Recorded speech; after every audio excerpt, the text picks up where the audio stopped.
आपका हमारे इस दिव्य आध्यात्मिक यात्रा में हार्दिक स्वागत है। आप सुन रहे हैं भविष्य पुराण सनातन धर्म के उस महान ग्रंथों में से एक, जिसमें जीवन, धर्म, कर्म और आने वाले समय के गूढ़ रहस्यों का वर्णन मिलता है। इस श्रृंखला में हम आपके लिए इस पावन ग्रंथ के प्रत्येक अध्याय का संस्कारिक पाठ प्रस्तुत करेंगे। आइए इस ज्ञान, धर्म और सत्य की यात्रा को आरंभ करें, जहाँ हर शब्द में छिपा है जीवन का मार्ग और हर कथा देती है हमें सही दिशा। सनातन ज्ञान की ही इस पवित्र धारा में डूबकर अपने जीवन को अर्थपूर्ण बनाएं। हर हर महादेव। ओम नमः शिवाय। सूर्यदेव के रथ एवं उनके साथ भ्रमण करने वाले देवता नाग आदि का वर्णन। राजा शतानिक ने पूछा, मुने, सूर्य नारायण की रथ यात्रा किस विधान से करनी चाहिए? रथ कैसा बनाना चाहिए? इस रथ का यात्रा का प्रचलन मृत्यु लोक में भी किसके द्वारा हुआ है? इस सब बातों को आप कृपा कर मुझे बतलाएं। सुमंतु मुनि बोले कि राजन, किसी समय सुमेरु पर्वत पर समासीन भगवान रुद्र ने ब्राह्मण से पूछा कि ब्राह्मण, इस लोक को प्रकाशित करने वाले भगवान सूर्य किस प्रकार से रथ में बैठकर भ्रमण करते हैं, इसे आप बताएं। ब्रह्मा जी ने कहा कि त्रिलोचन सूर्य नारायण जिस प्रकार से रथ में बैठकर भ्रमण करते हैं उसका मैं वर्णन करता हूँ, आप सानंद सुने। एक चक्र, 3 नाभि, 5 अरे और स्वर्णमय अति कांतिमान 8 बंधनों से युक्त एवं एक नेमी से सुसज्जित, इस प्रकार से 10,000 योजन लंबे चौड़े अतिशय प्रकाशमान स्वर्ण रथ में ही विराजमान भगवान सूर्य का विचरण करते रहते हैं। रथ के उपस्थ से ही ईसा दंड 3 गुना अधिक है। यही उनके सारथी अरुण बैठते हैं। इनके रथ का जुआ सोने का बना हुआ है। रथ में वायु के समान ही वेगमान छंद रूपी 7 घोड़े जुते हुए हैं। संवत्सर में जितने अवयव होते हैं वे ही रथ के अंग हैं। तीनों काल चक्र की 3 नाभियां, 5 ऋतुएं अरे हैं। छठी ऋतु नेमी है। दक्षिण और उत्तर ये 2 अयन रथ के दोनों भाग हैं। मुहूर्त रथ के ईसु, कला, साम्य, कष्ठाएं हैं। रथ के कोण, क्षण, अक्षदंड, निमेष, रथ के कर्ण, ईसा, दंड, लभ, रात्रि, वरुथ, धर्म, रथ का ध्वज, अर्थ और काम धूरी का ही अग्रभाग, गायत्री, तिष्टुप, जपती, अनुष्टुप, पंक्ति, वृत्ति तथा उसनिक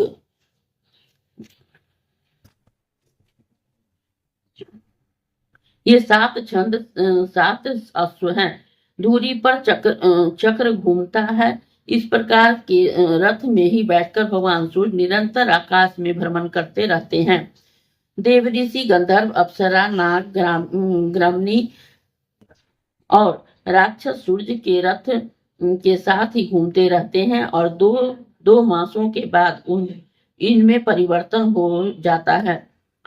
धाता और यमा ये 2 आदित्य, पुलस्त और पुलह नामक 2 ऋषि, खंडक, वासकी नामक 2 नाग, तुम्बुरु और नारद ये 2 गंधर्व, क्रतु स्थला और पुंजिक स्थला ये अप्सराएं, रथकृत और रथौजा ये 2 यक्ष, हेती और परहेती नाम के 2 राक्षस ये क्रमशः चैत्र और वैशाख मास में ही रथ के साथ चला करते हैं। मित्र और वरुण नामक 2 आदित्य, रात्रि तथा वशिष्ठ ये 2 ऋषि, तक्षण और अनंत हो 2 नाग, मेनका तथा सहजन्या ये 2 अप्सराएं, हाहा हुहु 2 गंधर्व, रथ स्वान और रथ चित्र ये 2 यक्ष, पौरु से हैं और बध नामक 2 राक्षस क्रमशः ज्येष्ठ तथा आषाढ़ मास में सूर्य के साथ चला करते हैं।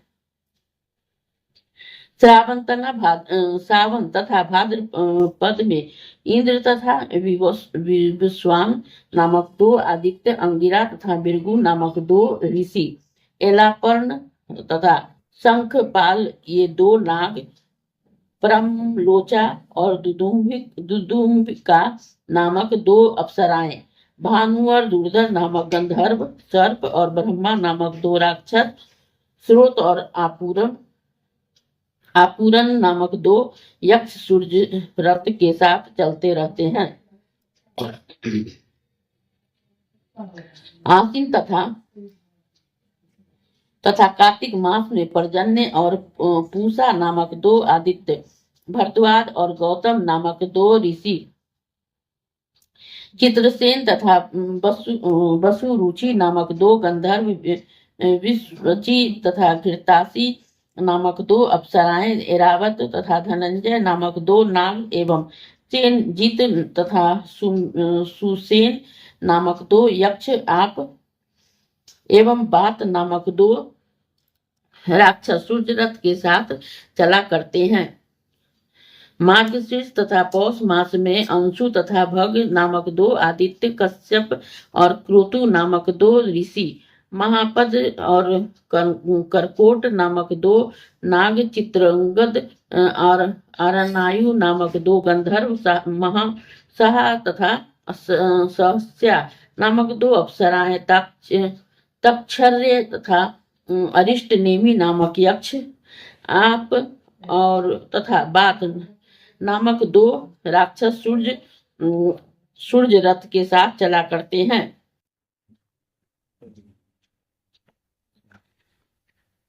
माघ फल्गुन में क्रमशः पूषा तथा जिष्णु नामक 2 आदित्य, समदग्नि और विश्वामित्र नामक 2 ऋषि, काद्रवे तथा कंबलास्वर ये 2 नाग, धृतराष्ट्र और सुवर्चा नामक 2 गंधर्व, तिलोत्तमा तथा और रंभा ये 2 अप्सराएं तथा सेनजीत और सत्यजीत नामक 2 यक्ष, ब्रह्मोपेत तथा यज्ञोपेत नामक 2 राक्षस सूर्य रथ के साथ चला करते हैं। ब्रह्मा जी ने कहा कि रुद्रदेव, सभी देवताओं ने अपने अंश रूप से विविध अस्त्र शस्त्रों को भगवान सूर्य की रक्षा के लिए ही उन्हें दिया है। इस प्रकार सभी देवता उनके रथ के साथ साथ भ्रमण करते रहते हैं। ऐसा कोई भी देवता नहीं है जो रथ के पीछे न चले।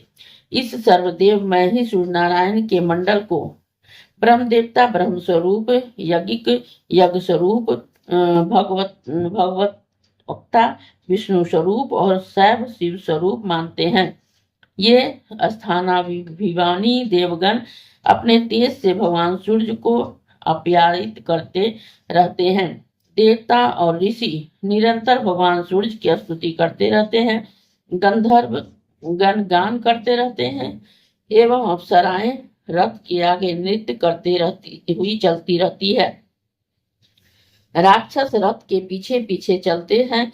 60,000 बर्फीले ऋषिगण रथ को चारों ओर से घेर कर चलते हैं। देवस्पति और स्वयंभू रथ के आगे भर्ग दाहिने ओर, पंकज बाईं ओर और कुबेर दक्षिण दिशा में, वरुण उत्तर दिशा में, वितिहोत्र और हरि रथ के पीछे चलते रहते हैं। रथ के पीठ में पृथ्वी, मध्य में आकाश, रथ की कांति में स्वर्ग, ध्वजा में दंड, ध्वजाग्र में धर्म, पताका में रिद्धि बुद्धि और श्री निवास करते हैं। ध्वजदंड के ऊपरी भाग में गरुड़ और उसके ऊपर वरुण स्थित है। मैनाक पर्वत छत्र का ही दंड हिमाचल छत्र होकर ही सूर्य के साथ रहते हैं। इन देवताओं का बल, तप, तेज, योग और तत्व जैसा है वैसा ही सूर्य देव तपते हैं। ये ही देवगण तपते हैं और बरसते हैं, सृष्टि का पालन पोषण करते हैं, जीवों के अशुभ कर्म को ही निर्मित करते हैं, प्रजाओं को आनंद देते हैं और सभी प्राणियों की रक्षा के लिए ही भगवान सूर्य के साथ भ्रमण करते रहते हैं। अपनी किरणों से चंद्रमा की बुद्धि वृद्धि कर सूर्य भगवान देवताओं का पोषण करते हैं। शुक्ल पक्ष में सूर्य किरणें से चंद्रमा की ही क्रमशः वृद्धि होती है और कृष्ण पक्ष में देवगण उसका पान करते हैं। अपनी किरणों से पृथ्वी पर रस पान कर सूर्य नारायण वृष्टि करते रहते हैं। इस वृष्टि से सभी औषधियां उत्पन्न होती है